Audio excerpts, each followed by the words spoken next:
Baka naman pwede mag-subscribe at mag-like po kayo dahil napaka-importante po niya para sa algorithm. At pwede bang pwede naman yung i-share yung pag-share niyo yun, biglang create post. Ganun lang naman kasimple. O panoorin, ganun lang. Kasi pag nalaman ng algorithm na, uy, maraming nanonood, maraming nag-share, ibig sabihin nito, i-share nila ito. Panoorin natin mga kababayan, itong video kung saan dineklarang insufficient. This juncture, the chair is ready to hear the motion for the declaration of sufficiency in substance of Masa et al. Impeachment Madam complaint. Chair, Ayan na. The Honorable Erice is recognized. Madam Chair, I move that we declare the Masa complaint as sufficient in substance. So move, Madam Chair. There is a motion to Kasumisigaw! declare the Masa et al. Impeachment complaint sufficient in substance. Is there any second? I second the Who motion. seconded? Third demotion. Sino na-demote? The Honorable De Lima seconded. Is there any objection? I object. The motion Dito, alam mo na yun. Kaya kayo dyan sa mga school, huwag niyong nilalaro-laro yung butuan ninyo. Kasi naalala ko yun sa eskwelahan Kunwari, merong butuan na gaganap, merong, I second demotion. Gumaganon. Tangina, sino i-demote mo? Anong I second demotion? Sino i-demote mo? Wala naman ditong dapat i-demote Isa lang naman ang authority dito, yung teacher. Na ibig sabihin ng I second demotion, yung motion na i-declare na sufficient o sapat yung impeachment para kay Marcos, sabi dito, I second demotion. Ibig sabihin, I agree. Kailangan may mag-agree. So, meron nagsabi, sufficient. Sabi dito, I agree. Parang gano'n. Tapos meron din namang, I object. Ibig sabihin, ayoko yan, hindi ko gusto. Sino pa ba? Si Abante. Alam mo naman to si Abante. Wala nang membro to sigle. Sa church niya, kulang ng tithes Gago! Huwag kayong ganyan. Kayo talaga, baka mamaya pagalitan na naman niya yung mga membro niya. Sabihin niya na di umano allegedly. May lumabas na video, di ba? Pero hindi natin sure yan. So may lumabas na video na sabi pinagagalitan niya kasi hindi daw nagbibigay. Gago! Kayo makakasabi niya mga membro ng mga iglesia nito iglesia ni Abante. Tuloy. has been objected to. We therefore divide the House. Yan na. O hahatiin na yung house. Ibig sabihin, sino yung in favor? Ito na lang, ganito lang kasimple. In favor of impeachment kay Marcos at hindi in favor. Okay, yan na. Botohan na, anak ng bebe. Those, let me restate. Those? The motion is to declare Masa et al. Impeachment complaint sufficient in substance. Ayan na. Those who are in favor of the motion, please raise your right hand. Yon. In favor of the motion. Ayan. Gusto namin pa-impeach si Marcos. Pakita nyo! Yan, sila yung mga in favor. Siyempre, makabayan, normal naman na makabayan, in favor. Dahil sila yung naghain niyang, at itong dalawang You may piklawan. put down your hands. Those who... Ito na, may tanong na. Ano tanong? Sino ang gusto makatanggap? Ay, hindi, iba pala yung tanong, Sino ang gusto makatanggap? May taas ng kamay. are not in favor of the motion, Ayan na. please raise your right hand. Yan. Sino ang gusto makatanggap ng pagpapala sa ating peking Panginoon? Taas ang kamay. Kami! Kailangan namin! Ayan na, mga gusto makatanggap ng pagpapala mula sa kanilang peking Panginoon. Ayan na. Gago! Tandaan niyo yung mga mukha na yan.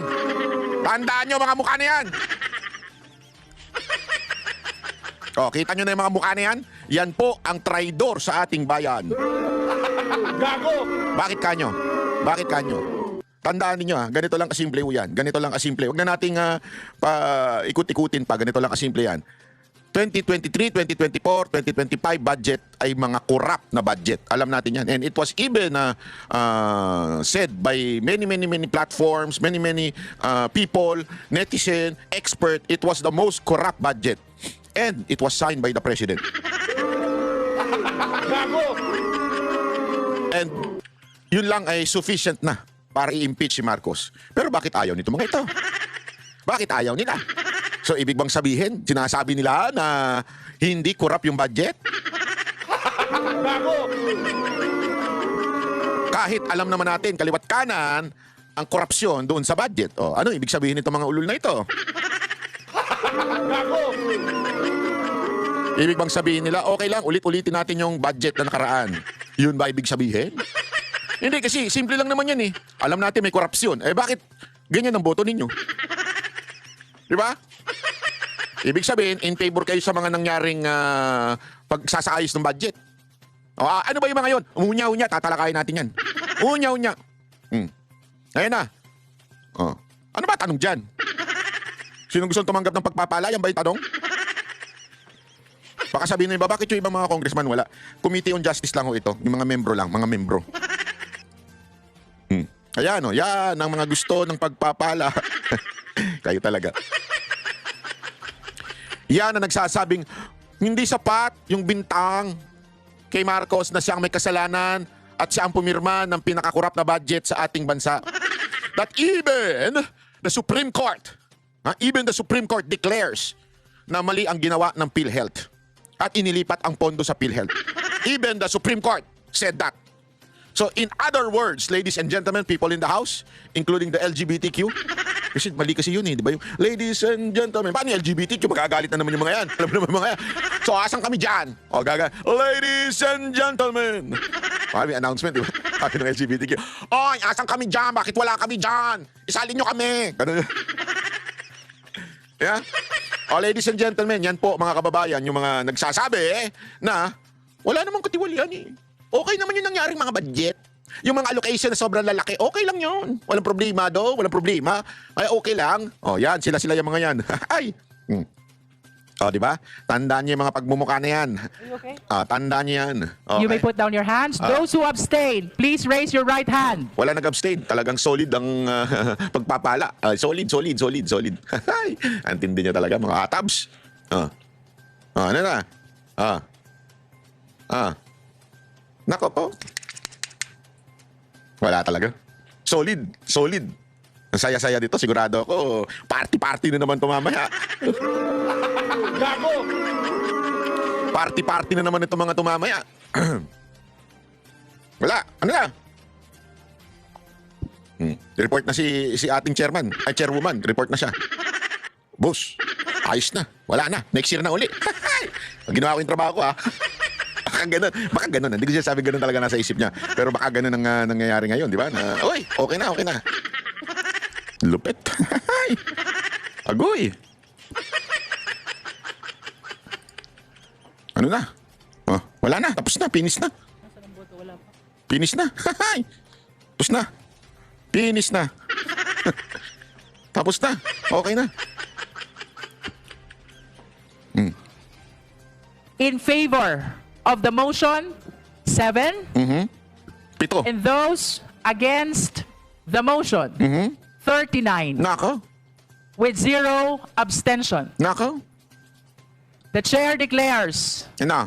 the Masa et al. Impeachment complaint insufficient in substance. Nako po, patay tayo dyan. That concludes the voting on the sufficiency. Ayun na. Tapos na, eksena. So ano ibig sabihin nito mga kababayan ko? Ito lang, simple lang, next year na. Kasi although dadalhin pa yan sa plenaryo. Okay, sasabihin tapos may chance pa daw kasi nakita ko, narinig ko kaganina yung press call. May chance pa daw ibalik kung sakasakali, pero that's impossible. Kita nyo naman yung 7 lang ang nagpabor. The rest talaga nga namang kumbinsido, hindi nga abstain, talagang kumbinsido na ayaw na nilang ipa-impeach si Marcos. Halatang tuta kay ni Marcos. Gago! So, ano mangyayari? Wala na. Isang tinanggap at hindi na magpapatuloy at malabo na yan. So, ibig sabihin, next year na uli. Protektado na si Marcos. Gago! Alam mo, hindi ko nga alam kung kasangkot dito yung Makabayan Black eh. Hindi, sa totoo lang Kasi very insufficient. Kasi ako kasi critical ako pagdating sa mga ganyan It doesn't mean na bumoto to Makabayan Black in favor o sabihin na natin sufficient of the impeachment o complaint. Minsan kasi sanay na ako sa ganyan yung magpapadala ng kunwari against kay Marcos pero in reality hindi naman. Tapos magpapasa lang ng mga kulang-kulang na dokumento, kulang-kulang na ebidensya para lang ma-technical. Kasi nangyari daw, ang paliwanag ng ilan na mga congressman na pumabor sa botong insufficient ay kulang-kulang daw ang dokumento.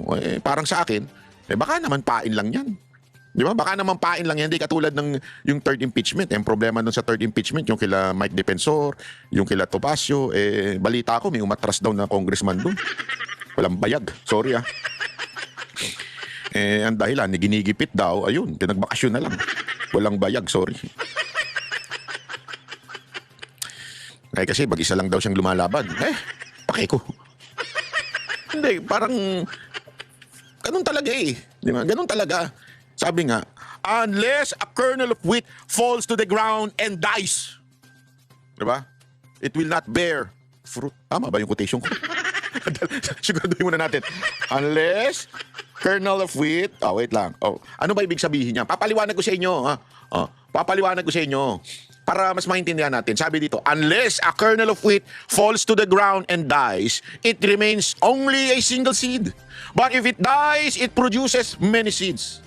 Alam mo mga kababayan, this is a biblical verse na nagsasabing, unless daw yung seed ay pumunta sa ground, yung kernel of wheat falls to the ground, it will remain single.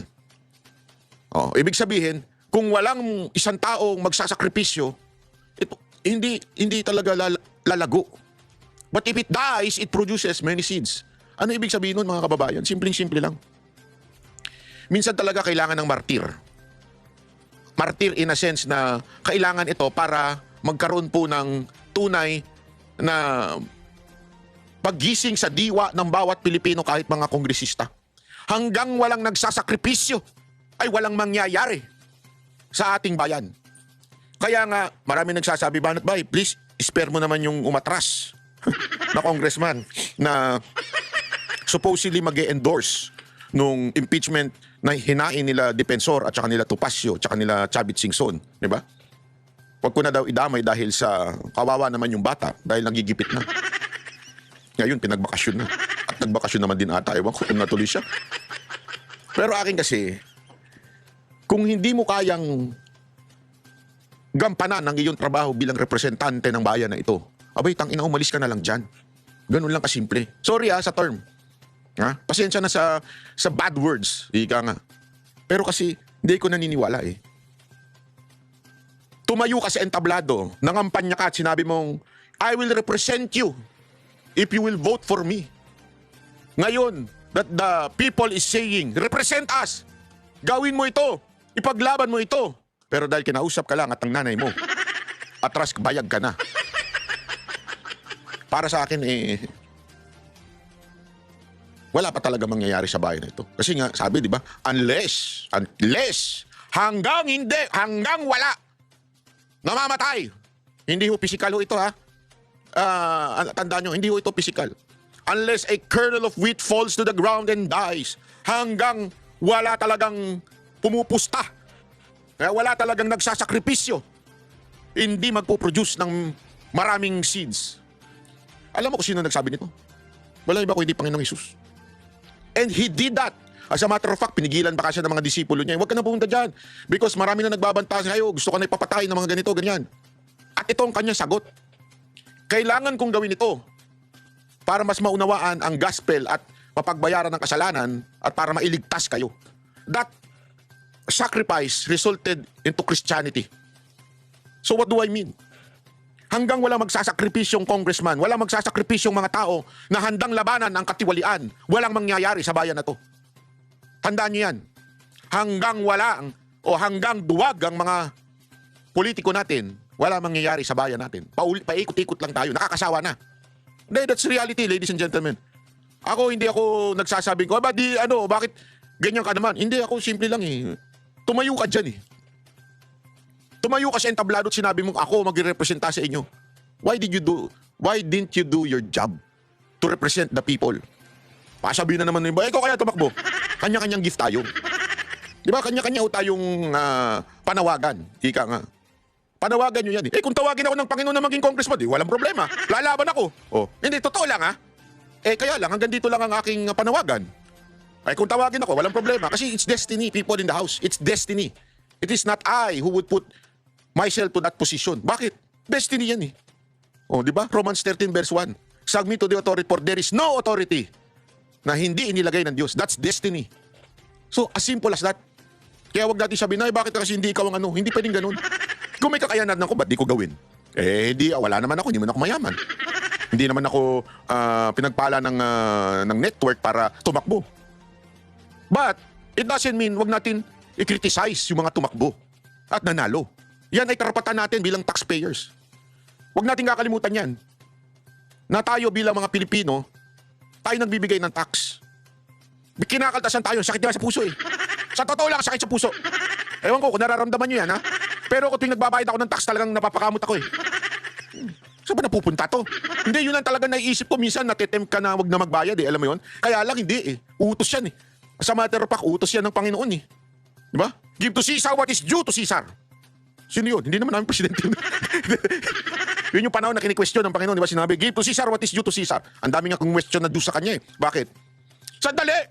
That is a controversial statement of the Lord Jesus. Bakit? Sila, remember at that time, sila po ay nasa ilalim ng Rome. At sabi ng mga ibang Jews, hindi kami dapat magbayad because we have our own people, ganyan-ganyan. Ano sabi ng Panginoon? Hindi. Kita mo ba to? Sino nakitsura dito? Di ba si Caesar? O di ibigay mo kay Caesar yung dapat kay Caesar. So ganun din, even if we do not like the government, we have to pay taxes. But, as in malaking paniki. Kahit tayo nagbabayad, ito yung karapatan natin, ito yung responsibilidad natin magbayad. We have also the right to complain or criticize the government who are not doing their job. Hindi ibig sabihin nun mga kababayan, hindi ka naman, huwag ka na o ikaw kaya tumakbo, ano ba nagawa mo? Mga ganyang hirit ng mga tanga yan eh. Ano ba nagawa mo? May natulong ka ba? Kung hindi ka natulong, magreklamo. The mere fact that I'm paying my tax, pwede tayo magreklamo. And again, we are not demanding too much from this congressman na nakaupo dyan. We are not demanding too much. This is our right and that is their responsibility to stand for the truth. Pero ano ginagawa nila? Anong ginagawa nila mga kababayan? Yun na. Di ba? Hindi nila tinatayuan. Bakit? Takot. Hindi ko alam kung takot sa nanay o takot sa kalaban. Nakakaano eh. Kita nyo. Alam mo, this is pangyuyurak ito sa ating bansa. Mantakin mo mga kababayan. So, ultimo Supreme Court, sinabihan ng PhilHealth, ibalik nyo na yung pera. Ano nyo na yung pera. Bakit? Kasi doon palang kitang-kita mo, tinarantado yung budget.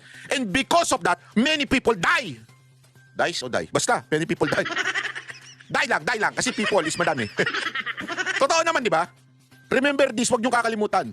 Yung ginawa nilang katarantaduhan, dyan sa ating budget, ang kapalit niyan, buhay. Alam niyo ho ba? Ako, alam ko ito. Kasi ako yung isang taong sakitin. That's my thorn in the flesh. Sakitin po tayo. Ha? At lagi ako nasa ospital, nakikita ko napakaraming nakapila, napakaraming kulang sa pagpapagamot. At as a matter of fact, marami akong namimit na hindi na sila nagpapagamot kasi wala na silang pera. In other words, namamatay sila dahil lang walang pangpagamot. Na meron namang existing na gamot na sana hahaba pa yung kanilang buhay. Pero dahil wala kaming pera, dahil putang inang gobyernong to, kinuha yung pondo sa PhilHealth para ibigay sa AKAP kung ano-anong kawalangyaan at binulsa pa. Namamatay tuloy yung mga kababayan natin. Hindi ako magsasabi niyan, kayong mga nauospital. Di ba ang hirap nyo magpagamot? Bakit? Ang taas ng bayad eh. Meron pa nga akong nalaman may isang na aksidente. Di ba? Para mailigtas siya, kailangan tuloy-tuloy yung machine na gagamitin para sa kanya. Although there's a slim chance na para mabuhay yung tao na yon. But still, kung mahal mo sa buhay mo, sa buhay yon, dapat malang you will do everything. But the problem is, ang laki ng bill every day. Just for him to breathe. Para huminga siya. Ang laki. Supposedly, kaya ng gobyerno yun eh. Supposedly, dapat pwedeng sagutin ng gobyerno yun kung hindi kaya ng mamamayan. Pero bakit hindi magawa? Dahil yung pondo sa PhilHealth, tinulongges. Dahil yung pondo sa PhilHealth, tinarantado. At yun ay isa lamang. Napakaraming instances dyan na talagang nagmamakawa. Kaya nga kung maalala nyo ng panahon ni Pangulong Duterte, di ba? Nagbigay sa PGH. Akala nung taga PGH, si Mocha pa mismo nag-interview. At ako nandun, nagbibideo ako yung cameraman. Sa akala mismo nung taga PGH na presidente, sir, salamat po para sa 1 buwan na budget o 1 taon. Ay, sorry, hindi pala 1 buwan. 1 taon. Alam mo, right then and then, sinabi ni Pangulong, no. That is monthly. Monthly yun. Million. I think, I forgot the exact, pero more than 50 million or 100 million ang I think. Monthly bibigay yan. Ipoprovide sa inyo yan. Save lives. Dito, ano nangyari? Kinaltas, billions. Para lang saan? allotment or unprogrammed bills. So mas priority pa yung quote-unquote darating na sakuna kaysa sa sakunan nandun na. Kasi yun ang palusot nila eh. Ililipat sa unprogrammed bills. Di ba? Inilipat doon. To. Ito, pangalawa. Ultimong yung insurance ng bangko. Na kung sakasakali magkaroon ng economic downfall, masasalo tayo. Kasi yung perang inilagay mo sa bangko, pag yung bangko nagsara, ang ibibigay na lang sa'yo 1 milyon. Di ba? Pero paano mangyayari yun? Meron tinatawag na insurance sa gobyerno. Anong ginawa? Tinanggal din. Half ang binawas. Saan nilagay? Kung saan nilagay. Hindi natin maramdaman ngayon yan. Pero kung sakasakaling may mangyaring masama, wag naman sana. Mararamdaman natin yan. Mantakin mo yung pera mo sa bangko na pinag-ipunan mo, pinaghirapan mo sa negosyo, dugot pawis ang binigay mo, mawawala dahil lang may mga tarantado sa gobyerno na binawasan yung budget ng insurance, hindi maibibigay ng sapat. Naintindihan niyo ibig ko sabihin? Tapos sasabihin nila ngayon, it's insufficient. What the? Di ba? What the? Insufficient. Ano katarantaduhan? Kaya tuloy nagalit itong si Pakinggan natin itong si Erice. Matapos kong masusing suriin ang impeachment complaint na inihain ni Lisa Largosa Masa et al. Laban kay Respondent President Ferdinand Marcos Jr., malinaw sa akin na ang reklamo ay sufficient in substance. Batay sa pamantayan ng prima facie sufficiency. Linawin natin, hindi pa natin nahatulan ang Pangulo. Ang tanong lamang ngayon ay ito, kung mapapatunayang totoo ba ang aligasyon, may nagawang impeachable offense ba ang Pangulo? Ang sagot, oo. Ang reklamo ay hindi puro opinyon o konklusyon. May malinaw, tiyak at verifikableng mga katotohanan. Isang malinaw na halimbawa, ang malubhang kapabayaan ng Pangulo sa pagpayag na salaulain ang pambansang budget ng kanyang mga kaalyado.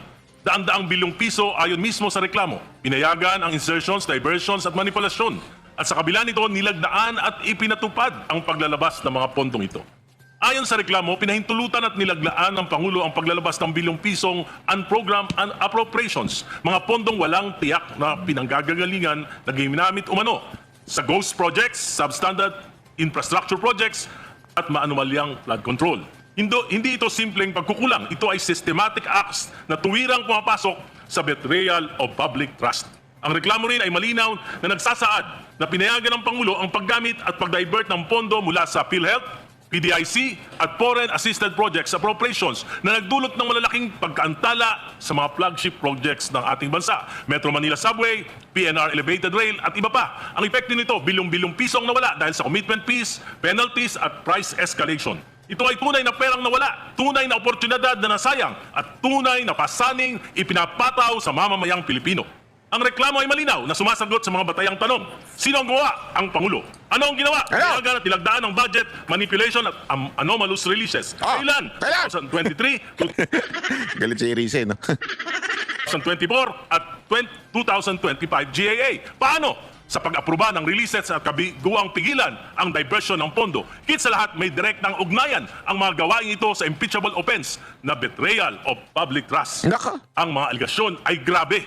Tinatamaan ang public interest, sinisira ang constitutional order at winawasak ang tiwala ng mamamayan sa pamahalaan. Kung mapapatunayang totoo ang mga ito, may nagawang impeachable offense ang Pangulo. Iyan lang ang dapat nating pagpasyahan sa yugtong ito. Dapat bigyan ng pagkakataon ng mga nagrereklamo na magharap ng mga ebidensya, magsumite ng mga sworn statements at mapatunayan ang kanilang mga aligasyon. Kasabay nito, dapat ding bigyan ng pagkakataon ng Pangulo na ipagtanggol niya ang kanyang sarili. Ito ay hindi pag-uusig, ito ay due process, ito ay justisya para sa nagrereklamo, para sa Pangulo at higit sa lahat, para sa mamamayang Pilipino na may karapatang malaman, pinabayaan ba? May ginawa bang kasalanan? Pinagnakawan ba tayo? Kapag pinatay ang investigasyon, kung pipigilan ng committee ito ang pag-usad ng investigasyon, ang magiging imahe ng Kamara ay may pinagtatakpan. Lalo na't maraming mambabatas ang di umano'y nakinabang.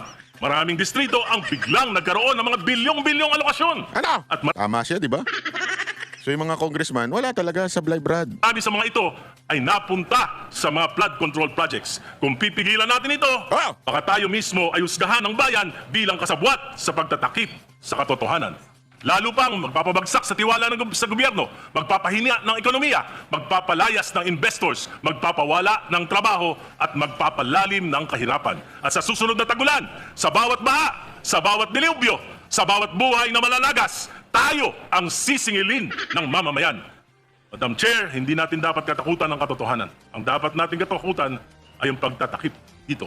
Payagan nating umusad ang investigasyon, hindi para sa Pangulo, hindi para sa atin, kundi para ipagtanggol ang konstitusyon ng Republika. Maraming salamat po. Yan. Eh yun na, alam na, di ba? Alam na kung ano talaga nangyayari sa bayan natin. Ganyan no, ganyan katindi sila magmanipula ng katotohanan. Mantakin mo, meron nang agam-agam at pagdududa dito sa mga congressman na nakatanggap sila. Meron nang marami nang nagsasabi na talaga nga namang itong mga congressman ay mga kontraktor. Sila po yung mga kontratista at sila po yung nakatanggap ng napakalimpak-limpak na project sa bayan natin. Di ba? Kita naman po natin yan. And yet, ladies and gentlemen and LGBTQ, sinali ko na kayo ha. Nakakaya naman sa inyo, magreklamo na naman kayo. Di ba? Eh, sinabi nila na talagang kayong mga kongresista, eh para talaga yung pinoprotektahan itong si Marcos. Kasi, meron pang 2026. Oh yeah, may tapos na pala. 2027 and 2028 budget. Kailangan niya para ma-re-elect sa susunod na eleksyon. So, ang tanong, magkano? Magkano ang binayad sa inyo? Tanong lang naman yan. Magkano ang binayad sa inyo ng Malacanang para bumoto at para depensahan si BBM? Magkano?